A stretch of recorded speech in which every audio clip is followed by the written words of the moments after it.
Okay.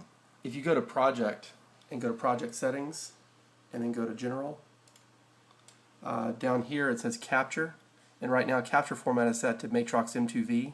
That will allow it to capture from the Matrox device in high def or standard def. So you'll notice if you click here under capture format, you get 4 choices.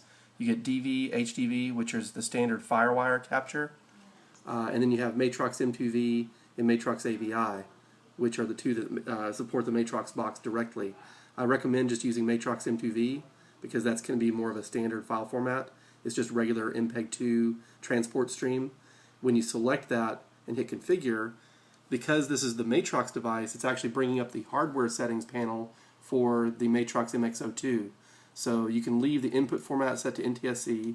There'll never be a need to change that if you're capturing in standard def. If you want to capture high def, then you're going to capture at 1080i 2997 or 720p 5994. The rest of these settings you can ignore. So again, the 3 that you'll ever use are NTSC, 720p 5994, and 1080i 2997. Okay? Mm-hmm. These others are exotic formats that will work with Premiere but may not work with other software or other hardware. So if you're rendering something out to like a Blu-ray or a DVD or a tape of some kind, then you need to use those 3 settings I just showed you. Mm-hmm. Okay? Over here under aspect ratio, obviously you're going to use 16:9 if you're doing something in HD. You might be using 4:3 if you're still in standard def, but in standard def you do have the option to also go to 16:9. So if you're shooting and producing everything pretty much standard in widescreen format, then you can just leave it set to 16:9 all the time. Okay?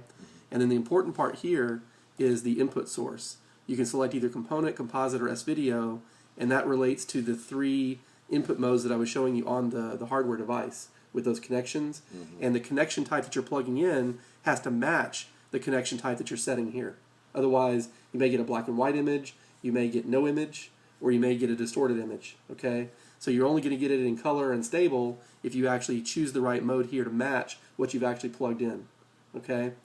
Now, because this is the input source, this is only referring to that top row on the MX02. Okay? It doesn't have anything to do with the output side, which is the bottom row.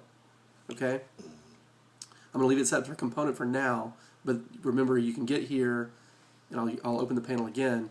You get here by going to Project, Project Settings, General, and then you go to Configure next to Capture Format in Matrox M2V.